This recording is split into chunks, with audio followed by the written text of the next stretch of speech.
ಈ ಮಾವಿನ ಹಣ್ಣು ಸೀಸನ್ನಲ್ಲಿ ಒಂದ್ಸಲಿ ಆದರೂ ಈ ಥರ ಕೇಕ್ ಮಾಡಿ ಇದಕ್ಕೆ ಮೈದಾ ಆಗಲಿ ಸಕ್ಕರೆ ಆಗಲಿ ಮೊಟ್ಟೆ ಆಗಲಿ ಏನೂ ಬಳಸಿಲ್ಲ. ತುಂಬಾನೇ ಹೆಲ್ದಿಯಾಗಿರುವಂತಹ ಕೇಕ್ ಇದು. ಮಾಡೋದು ಹೇಗೆ ಅಂತ ತೋರಿಸ್ಕೊಡ್ತೀನಿ ನೋಡಿ. ಮೊದಲನೇದಾಗಿ 1 ಕಪ್ ಅಷ್ಟು ಬಿಳಿ ರವೆ ತಗೊಳ್ತಾ ಇದ್ದೀನಿ, ಸಣ್ಣ ರವೆ. ಇದನ್ನ ಒಂದು ಮಿಕ್ಸಿ ಜಾರ್ಗೆ ಹಾಕೊಂಡು ನೈಸಾಗಿ ರುಬ್ಕೋಬೇಕು. ಎಷ್ಟು ಸಾಧ್ಯ ಆಗುತ್ತೋ ಅಷ್ಟು ನೈಸಾಗಿ ರುಬ್ಕೊಳ್ಳಿ. ನೋಡ್ತಾ ಇರ್ಬೋದು ಈ ಥರ ನೈಸಾಗಿ ರುಬ್ಬಿಟ್ಟಿದ್ದೀನಿ. ಈಗ ಒಂದು ಮಿಕ್ಸಿಂಗ್ ಬೌಲ್ಗೆ ಹಾಕೊಳ್ತಾ ಇದ್ದೀನಿ. ಒಂದು ಮಿಕ್ಸಿಂಗ್ ಬೌಲ್ಗೆ ಹಾಕೊಂಡ್ಬಿಟ್ಟು ಅಷ್ಟೂ ಈಗ ಅದೇ ಕಪ್ಪಲ್ಲಿ 3/4 ಕಪ್ ಅಷ್ಟು ಮಾವಿನ ಹಣ್ಣು, ಇದು ತುಂಬಾ ಚೆನ್ನಾಗಿ ಹಣ್ಣಾಗಿರುವಂತ ತಳಿ, ಚೆನ್ನಾಗಿರುತ್ತೆ ಕೇಕು. ಹಾಗಾಗಿ ಚೆನ್ನಾಗಿ ಸ್ವೀಟ್ ಇದೆ ಇದು, ಹಾಗಾಗಿ 3/4 ಕಪ್ ಅಷ್ಟು ಹಾಕೊಳ್ತಾ ಇದ್ದೀನಿ. ಈಗ ಅದೇ ಕಪ್ಪಲ್ಲಿ ಅರ್ಧ ಕಪ್ ಅಷ್ಟು ತೆಂಗಿನಕಾಯಿ ಹಸಿದು ಇಷ್ಟು ಹಾಕಿ ನೈಸಾಗಿ ರುಬ್ಕೊಳ್ಳಿ. ನೋಡ್ತಾ ಇರ್ಬೋದು ಈ ತರ ನೈಸಾಗಿ ರುಬ್ಬಿಬಿಟ್ಟು ಹಾಗೆ ರವೆ ನಾವು ಮಿಕ್ಸಿಗೆ ಹಾಕಿಟ್ಟಿದ್ವಲ್ಲ ಅದನ್ನ ಅದ್ರೊಳಗೆ ಹಾಕೊಳ್ತಾ ಇದ್ದೀನಿ. ಅಷ್ಟು ಹಾಕೊಂಡ್ಬಿಡಿ, ಕ್ಲೀನಾಗಿ ವೇಸ್ಟ್ ಮಾಡಬೇಡಿ. ನೀವು ಯಾವುದಾದ್ರೂ 1 ಕಪ್ಪಲ್ಲಿ ಅಳತೆ ಮಾಡ್ಕೊಳ್ಳಿ, ಕೇಕ್ ಮಾತ್ರ ತುಂಬ ಚೆನ್ನಾಗಿ ಬರುತ್ತೆ. ನೋಡ್ತಾ ಇರ್ಬೋದು ಅದೇ ಕಪ್ಪಲ್ಲಿ ಅರ್ಧ ಕಪ್ ಅಷ್ಟು ಬೆಲ್ಲ ಹಾಕ್ಕೊಳ್ತಾ ಇದ್ದೀನಿ ನಾನು. ನಿಮಗೆ ಬೆಲ್ಲ ಇಷ್ಟ ಇಲ್ಲ ಅಂತಂದರೆ ಸಕ್ಕರೆ ಬೇಕಿದ್ರೂ ಹಾಕೋಬೋದು. ಬೆಲ್ಲ ಹಾಕೋದ್ರಿಂದ ಟೇಸ್ಟ್ ತುಂಬಾ ಚೆನ್ನಾಗಿರುತ್ತೆ, ಹಾಗೆ ಆರೋಗ್ಯಕ್ಕೂ ತುಂಬಾ ಒಳ್ಳೆಯದು ಬೆಲ್ಲ ಹಾಕೋದ್ರಿಂದ. ನೋಡ್ತಾ ಇರ್ಬೋದು ಅದರೊಳಗೆ ಹಾಕಿ ನೀಟಾಗೆಲ್ಲ ಮಿಕ್ಸ್ ಮಾಡ್ತಾ ಇದ್ದೀನಿ. ಇಲ್ಲಿ ಮಳೆ ಬರ್ತಾ ಇದೆ, ಏನಾದರೂ ಶಬ್ದ ಕೇಳಿಸ್ರೆ ಯಾರು ಬೇಜಾರು ಮಾಡ್ಕೋಬೇಡಿ. ಈಗ ಅದೇ ಕಪ್ಪಲ್ಲಿ 1/4 ಕಪ್ ಅಷ್ಟು ಅಡುಗೆ ಎಣ್ಣೆ ಹಾಕ್ಕೊಳ್ತಾ ಇದ್ದೀನಿ. ಇದು ಅಡುಗೆ ಎಣ್ಣೆ. ನಿಮಗೆ ಎಣ್ಣೆ ಇಷ್ಟ ಇಲ್ಲ ಅಂತಂದರೆ ಒಂದು 2 ಟೇಬಲ್ ಸ್ಪೂನ್ ಅಷ್ಟು ಅಡುಗೆ ಎಣ್ಣೆ, ಒಂದು 2 ಟೇಬಲ್ ಸ್ಪೂನ್ ಅಷ್ಟು ತುಪ್ಪ ಬೇಕಿದ್ರೂ ಹಾಕೋಬೋದು, ಫ್ಲೇವರ್ ಚೆನ್ನಾಗಿರುತ್ತೆ. ಈಗ ನೀಟಾಗಿ ಗಂಟೇನು ಇಲ್ದಂಗೆ ನೀಟಾಗೆಲ್ಲ ಮಿಕ್ಸ್ ಮಾಡ್ಕೊಳ್ಳಿ.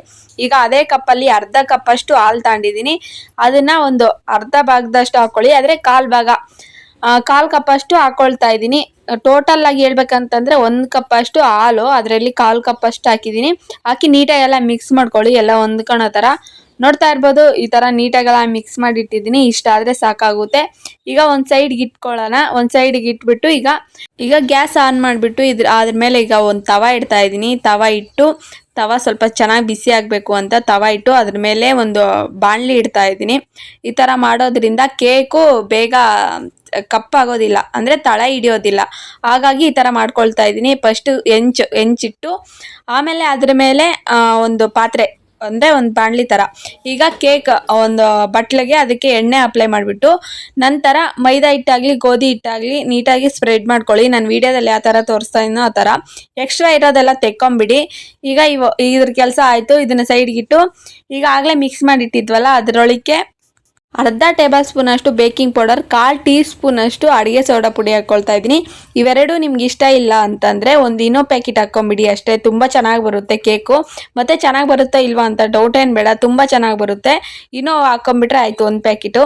ಈಗ ಆಗಲೇ ಒಂದು 1/4 ಕಪ್ ಅಷ್ಟು ಹಾಲು ಹಾಗೆ ಉಳಿಸಿದ್ನಲ್ಲ, ಈಗ ನೋಡಿ ಇದ್ರ ಮೇಲೆ ಹಾಕ್ಕೊಂಡು ಸ್ವಲ್ಪನೇ ಹಾಕ್ಕೊಳ್ತಾ ನೋಡ್ತಾ ಇರ್ಬೋದು ಯಾವ ಥರ ನೊರೆ ಬರ್ತಾ ಇದೆ ಅಂತ.